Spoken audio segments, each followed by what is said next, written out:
So we talked about your fandom. I'm so curious, how did you eventually break in? Because, I just talked to, somebody actually just last night, and they broke in 2017 or 2018. So when they broke in, they had the internet. They had everything, at their fingertips. Obviously, the internet existed, but it wasn't what it is now. How did you find wrestling? Oh my God, like TV and one of my friends, he was really good with my friend Luke was following the dirt sheets, and so he knew about tape trading, and there was like local indie wrestling in a city nearby that my other friends knew because their cousins were living in that area. So it was really like people talking about it, and eventually would get to you because you were a wrestling fan.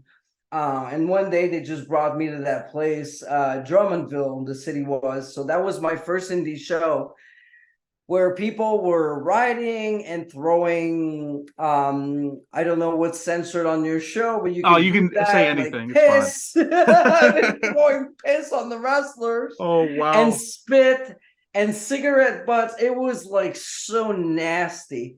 And we loved a team that was called the Prisoners, and they were heels, but everybody wanted to fight us. Like, here's me, like, what, 15, 16 years old? What the hell? Like, we were there with our signs because my friend Just Lane, he was such a great artist. So he would draw the wrestlers.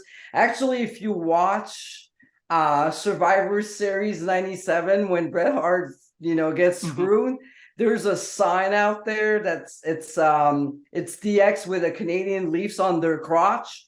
That was my friend who made that sign. I was like Wow, right okay. next to him. Yeah, they make like there's a big camera shot on that sign. So That's that's the awesome. kind of signs we would go around at shows with. Um, so yeah, basic and through knowing this particular like indie wrestling promotions, again, my friend Luke heard that they were opening up a school in my hometown of Sorrel with local wrestlers, and everybody was subscribing. So I was like, oh, I'll go too. And oh, you sure want to go? I'm sure there's no other girls. And of course, I went there, and there was nobody else but me.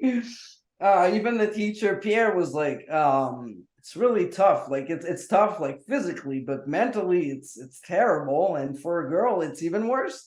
It's like I'll be fine. Looking back, it's like I had no clue. I had no clue how hard it would be. But yeah, that's how it started. Though, school opening up, and me wanting to prove everybody wrong. My stepfather, everybody that it's not because I'm a woman that I'm small and out of shape and whatever that I can't do it. So I subscribed.